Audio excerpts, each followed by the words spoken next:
You want to know the story of my first deal? It's long and complicated. Here we go.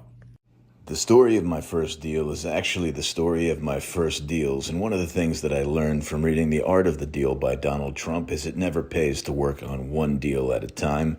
They all have to overlap each other. Because if you're only working on one real estate deal at a time and one doesn't close, your life really sucks. But if you're working on 10 real estate deals at the same time and 3 close, that's usually more than working full time. If 5 of them close, that's more than $100,000 a year, no problem.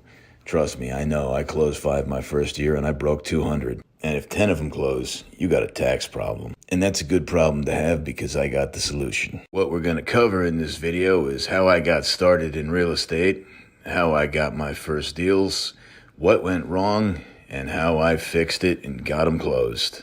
And before we get into that, I'm going to give you a little backstory on why I chose real estate as a profession and why I chose to do it the way that I do, with little money and no credit. Growing up, I was a really smart kid. Matter of fact, I was so smart that in first grade, I actually skipped ahead a grade to second. The very next year, I got left back. We found out shortly after that I was dyslexic and I wasn't actually reading the material and digesting it, just committing everything the teacher said to memory. The downside of being dyslexic is I don't read, write, or spell so good. A matter of fact, at 44 years old at the time of this recording, 2 times out of 10, I still misspell my name. The upside of dyslexia is you're usually super smart. And yeah, I know my IQ is really high. Imagine if I could read the test. I've got some statistics on this slide of different races and prison populations, and just know that if you're dyslexic, we more than double the top performers of any racial or ethnic group that gets locked up, because if you're super smart but you can't read, write, or spell too good, well, you may not be able to get a normal job, but the underworld will take you. So at 16 years old, I decided to embrace my entrepreneurial spirit, and I had one of my friends help me take notes in a DARE class on how to spot a fake ID. Unbeknownst to the officer teaching the class, he actually just educated me on how to replicate any state's driver's license flawlessly, solving one of every underage high school student's major problems: how to procure a fake ID and how to buy alcohol. I had gotten really good at my craft, charging anywhere from $20 to $100 per ID, and I was cranking out at least 5 to 10 a day for years.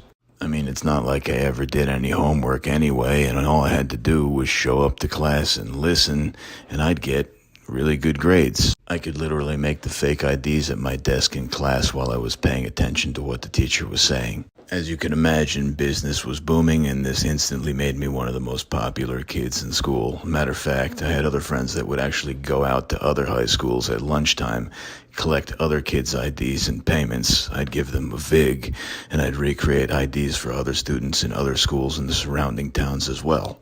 But it's been said, every bad thing carries the seeds of its own destruction with it, and eventually, after enough kids got caught with my IDs, I got turned over to the police.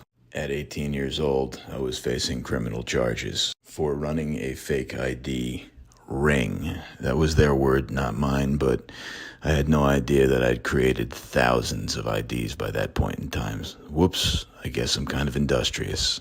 To complicate matters, I was turned in shortly after my 18th birthday. So now I could be tried as an adult. With a year-long investigation and criminal trial pending shortly after my 19th birthday, I was sentenced to 1,000 hours of community service, which I managed to do at a Jewish community center where they held a camp for multiply handicapped and autistic-like children.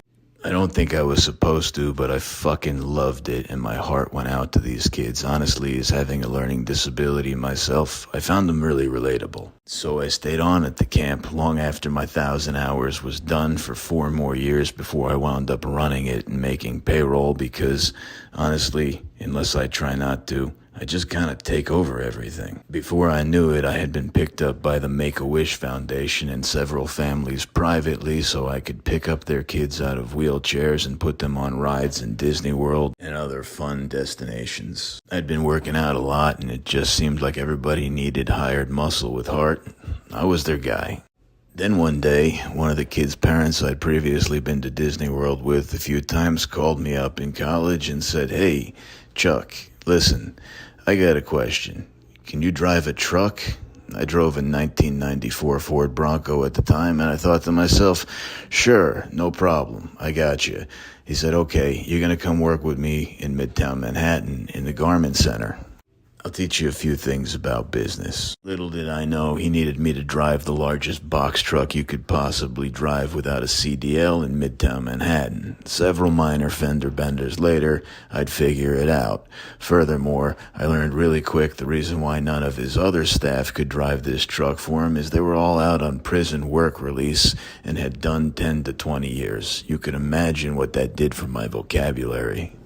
Initially, I wasn't even really sure what my newfound boss and mentor did for a living. I knew he was a textile jobber, but I had no idea what jobbing was. I later found out that was the art of buying and selling. In this case, he was jobbing fabric. He'd take me into warehouses like the one you see on the screen, or like a Victoria's Secret cutting room at the end of the season, and there was a whole bunch of other people there doing the exact same thing that he was, trying to buy everything incredibly cheap so they could resell it for a profit. The owners of these warehouses didn't really care about what he did, and they just wanted all the garbage taken out quickly, but you had to compete with a lot of people that were off the boat Israelis and Italians and Middle Easterns, where handling or negotiating over price was almost culturally accepted, and if you weren't haggling over how much you were going to buy something at, you were going to offend the competition and the person you were acquiring the goods from. I watched him do this over and over again over a week-long period.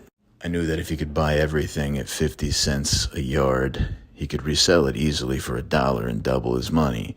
I also looked at how antsy the owners of these warehouses were, and it just seemed like they wanted it over quickly and they were wasting his time. So finally I told my boss, even though math is not my strong point, I could do your job better than you. All I need is $100,000 in a book bag, cash. As you could imagine, at 19 years old, this took a little bit of convincing. But finally, he said, look, I trust you, and I trust you with my son. I know where you live, and I know you're going to come back. Here's the bag. Good luck. I left the office on 37th between 8th and 9th in Midtown Manhattan and walked a couple blocks to the warehouse where I knew they were looking to liquidate. Found the location of the company where I needed to be.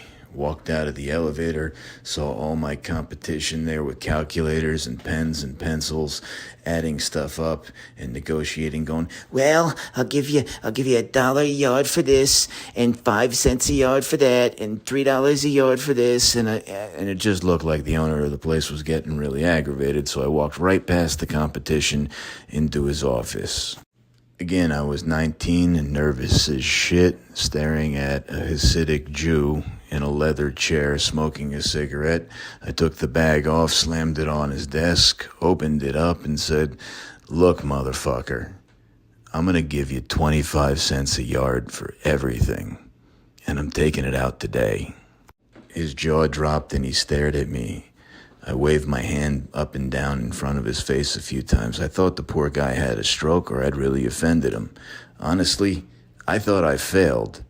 So I zipped up the bag, threw it back over my shoulder, and started walking for the elevator.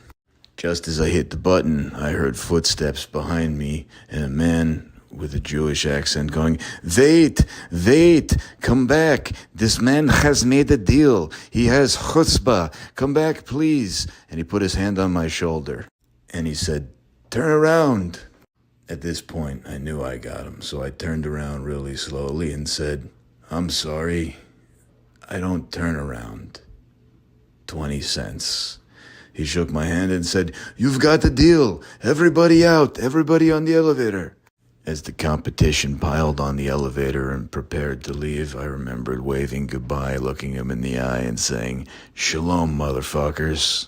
That Friday, my boss took my parents out to dinner with me and offered me $70,000 a year, health benefits, a parking spot in Midtown Manhattan, and let me use his Lexus for a week. I didn't even know what a Lexus was.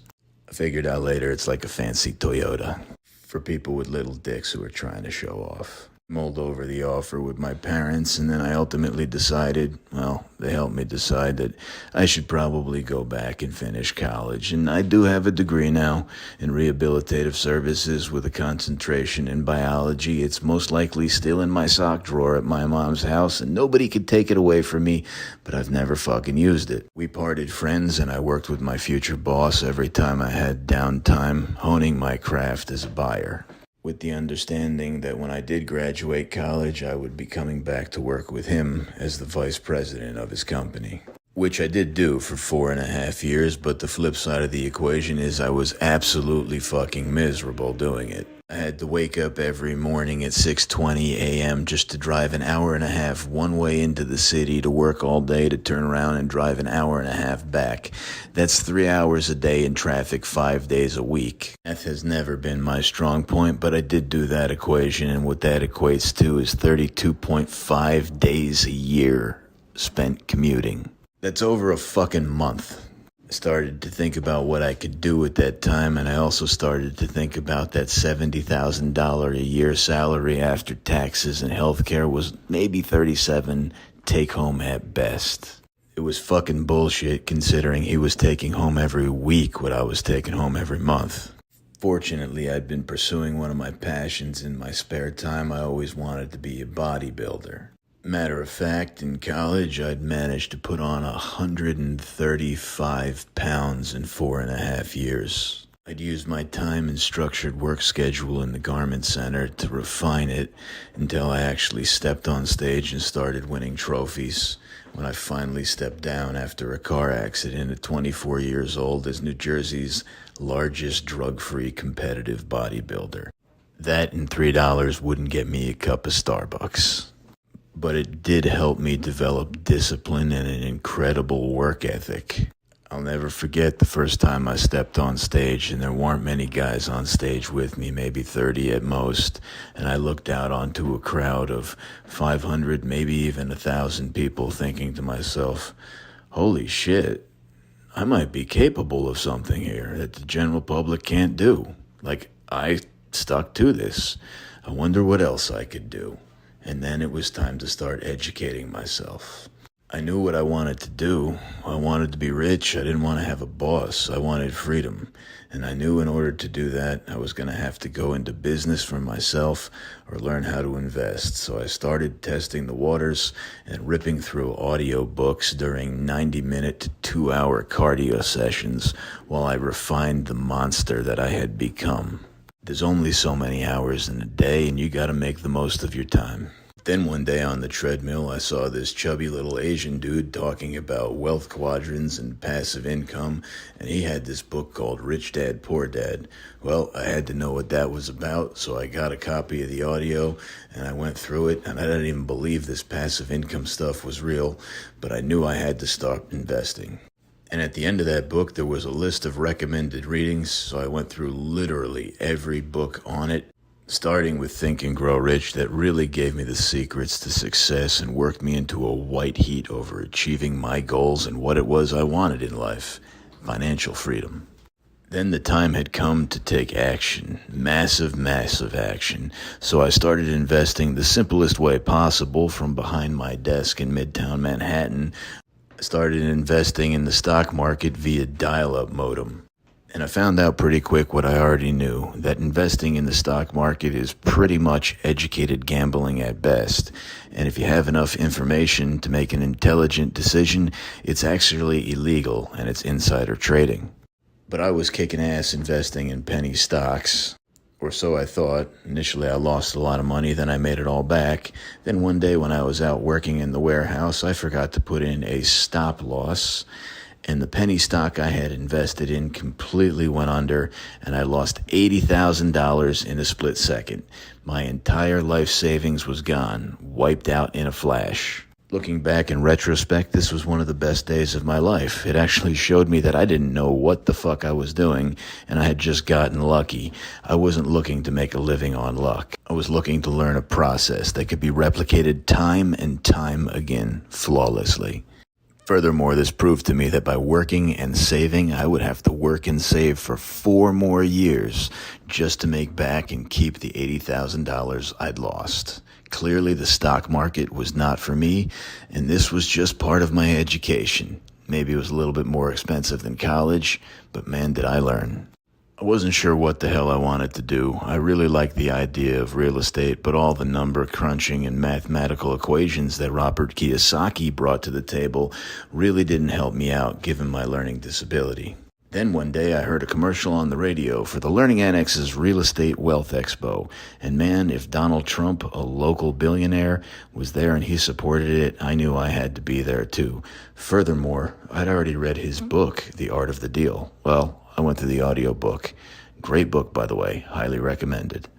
And at this 2-day event, in a record crowd of 14,000 people at the Jacob Javits Center, I sat through 2 days of sales pitches of people going, and if you've got $3,000, you can come to my 3-day event, and I'll teach you everything you ever need to know about real estate. Well, eventually I broke, and I found somebody who I thought resonated with my DNA and my soul. And I did feel educated and inspired, and I'd learned a tremendous amount. Funny thing is, just a few years later, I'd actually get a contract to speak on stage with Donald Trump that I would say no to, and an audition to The Apprentice that I also turned down. Here's a clip of that contract for you to laugh at, and a picture with me and Bill Zanker, the owner of the Learning Annex. The MC of this event was a gentleman by the name of Robert Sheeman, friends until this day, and I would consider him a personal mentor. He got on stage and proceeded to talk about how he was dyslexic and he could do this business anyway. I literally said to myself, if this idiot could do it, why the fuck can't I? I grabbed him when he stepped off stage and I said, Robert, I'm a dyslexic too. I'd like to get to know you better. He handed me a copy of his latest book that's on this slide and he autographed it and wished me luck. The very next year I came back with my tax returns showing that I had made in excess of $200,000 and I grabbed him and I said, Robert, thank you. Look what I did. He gave me his cell phone, and we've been connected ever since, and man, we've made a lot of money together. Matter of fact, here's a picture of us together in Long Island, Florida. Met this guy in many places around the country and around the world. Awesome dude. If you get the chance to see him, highly recommended. I got the vibe from one of his presentations that I was going to have to deal with people who needed to sell, not people who wanted to sell. And Robert posed the question to 14,000 people, what is it that people in desperate situations look for? Somebody else screamed out salvation. I wrote down the name Salvation Home Buyers, went home that night, jumped on LegalZoom, couldn't believe the name hadn't been taken, and I structured my first LLC. Now, I didn't have the logo or the website or any of that other stuff. I just had the name. Everything else came later after I started making some money. But if you think you need to have an LLC, I'd be the first advocate of saying you should sit down and start one right now. There's no time like the present.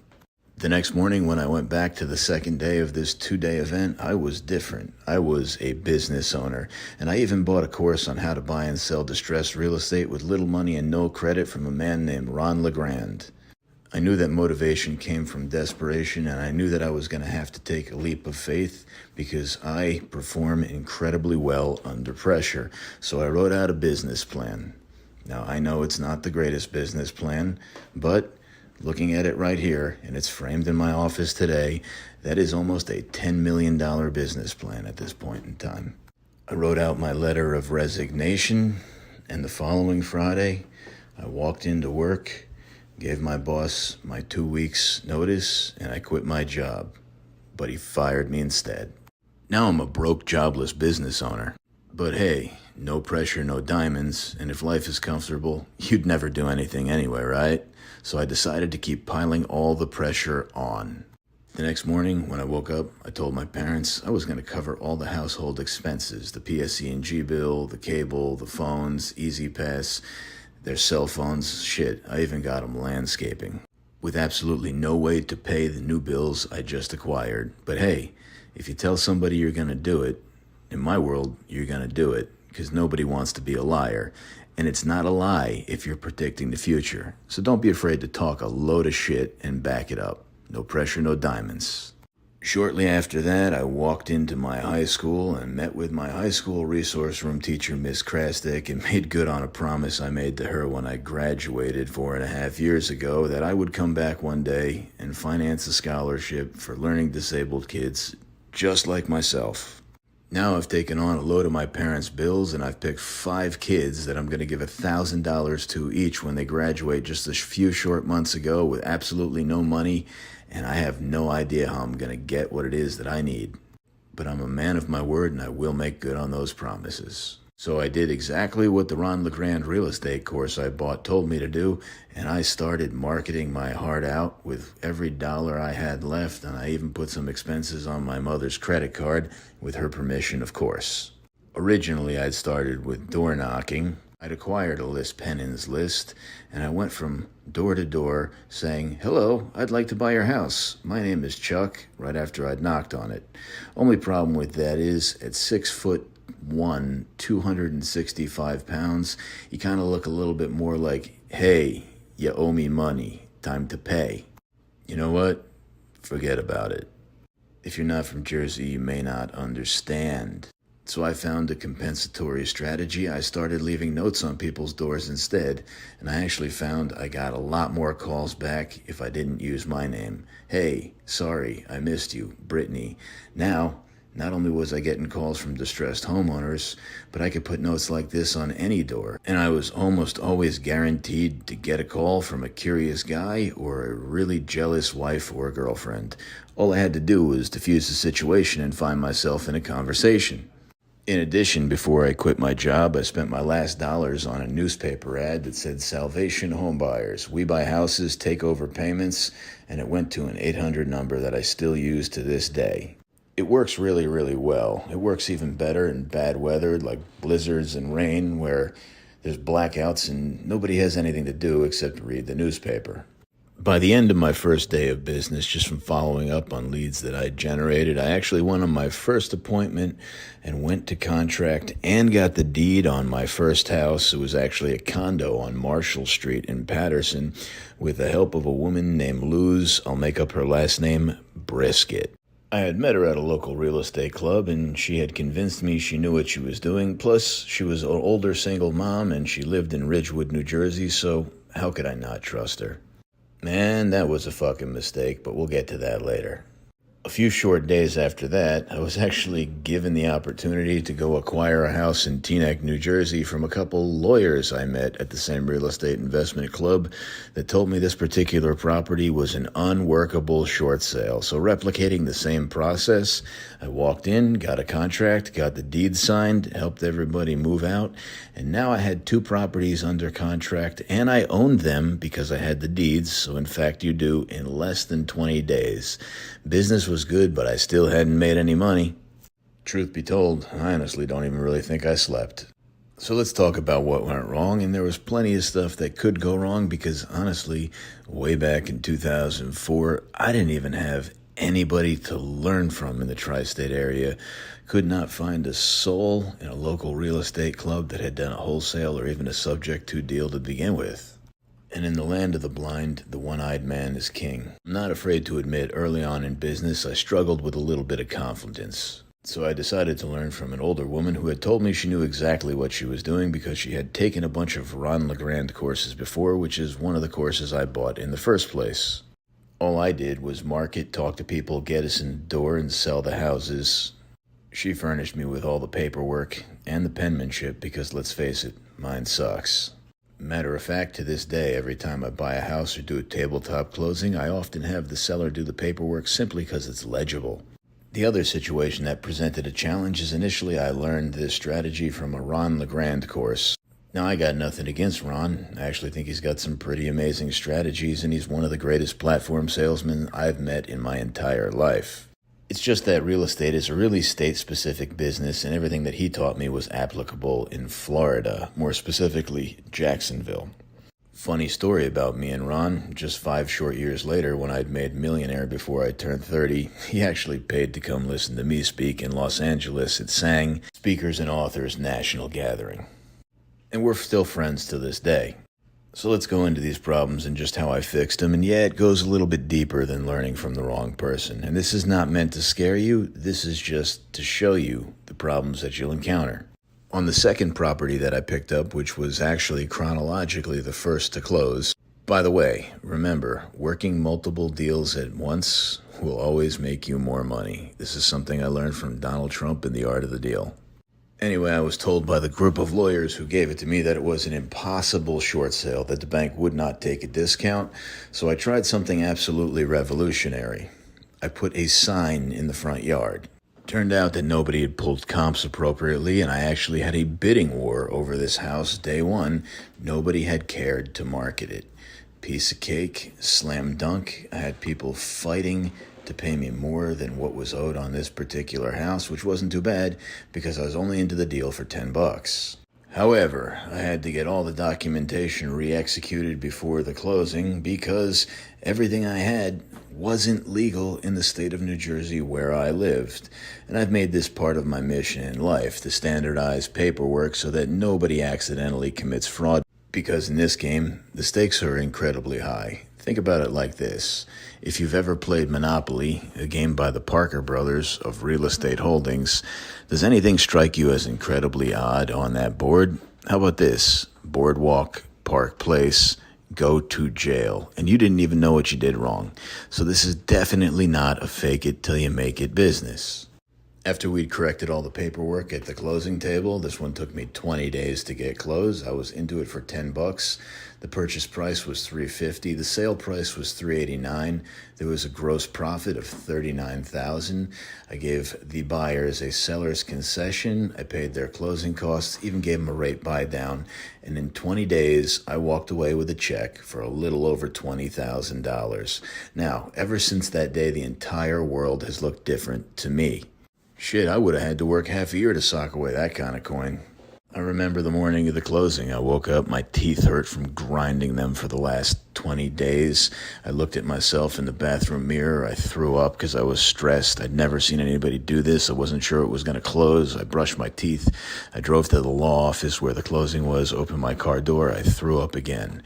I walked into the law office. They directed me into the boardroom where there was a buyer, a seller, a title company. I asked him where the restroom was. I walked in there and I threw up again, and just a few short minutes later, I walked out with a check for $20,000 and change. I went home later that day and I celebrated by sleeping for 14 hours straight. The next morning, I woke up and I thought to myself, I don't know if I want to do this again. That was really hard. I opened my wallet. I saw the check for 20 G's. I went to the bank and I deposited it. Then I started thinking to myself, you know what? Yeah, I think I'm going to do this again. So let's look at my next deal. Are you noticing a common theme here? My binder deposit was $10,000. The purchase price on this one was the outstanding debt, which would have been a mortgage of $60,000 plus roughly $14,000 in back payments and taxes plus interest. I actually recorded the deed on this house, which makes it a subject to deal. I had to pay about $600 in transfer tax because I had not yet learned how to use land trusts and circumvent that.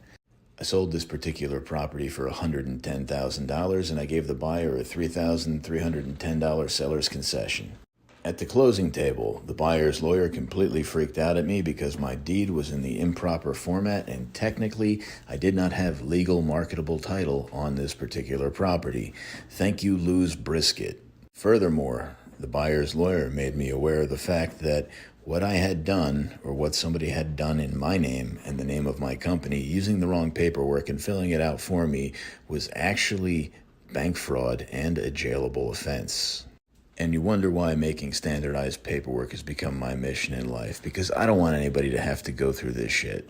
The lawyers met behind closed doors without me and the buyer, and when they came back out, the buyer's lawyer said, "Listen, son, I don't believe you intended or had any malintent here. Matter of fact, I think what you're doing is very good. You're paying off this distressed seller's delinquent loan and all their back taxes, and you're helping my client, a single father, buy a condo with his son and live there under market, plus you're paying their closing costs. Here's the correct paperwork. Please learn from this.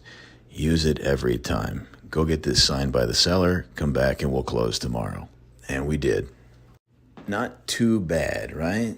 I mean, honestly, it would have taken me more than a year to sock away this kind of money.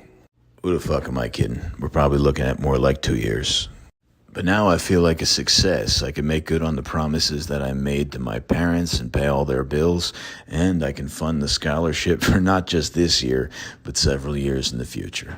What did I say? No pressure, no diamonds. Talk shit and back it up. It's one of the greatest formulas to success that you'll never believe till you do it.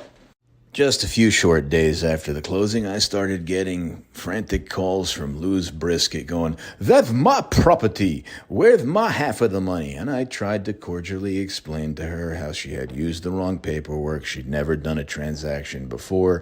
She committed fraud in my name, and I could actually be in jail for her teaching. But she wanted her money, and no good deed goes unpunished. So she sued me. A lawsuit is nothing more than the adult version of a fight on the playground, but your first one could be a little scary. Fortunately for me, this one got pushed to mediation. I'm sitting in a mediation room with her, her lawyer, and me and my lawyer. And my lawyer whispers in my ear, "Chuck, look at her. She's ugly." And I'm like, "What do you mean, Peter?" He goes, "No, really, look at her. She's ugly. Look at that fucking nose." I'm like, "Okay, Peter, what's your fucking point?" He goes, "Look at her teeth. Is that a 50-cent gap or a 75-cent gap? I bet you I could slide 3/4 right in between those two front teeth." I'm like, "Peter, what the fuck are you getting at?" He says, "She's not suing you because she thinks she's entitled to half. She's suing you because you just made a lot of money really quickly. She's broke. Any woman that looks like that would spend money on fixing her appearance, but she's ugly as sin. We got this." We offered her $1,000 to walk the fuck away. She settled for $2, and we all lived happily ever after. I hope she sees this video. So anyway, there you have it. The extended story of how I got into real estate, how I got my first deals, what went wrong, and how I fixed them. Guys, I really hope this helps you understand why it's important to listen to the right people and make sure you have the right material when you get into this business, because honestly, the stakes are a lot higher than anybody tells you, even when you're doing it with little money and no credit. If you'd like to hear more, if you'd like to book a consultation, or if there's something you'd like to hear in the future, don't hesitate to contact us. Talk to you soon. Bye for now. FLCS. Looking to make money in real estate, but you're stuck? Maybe you.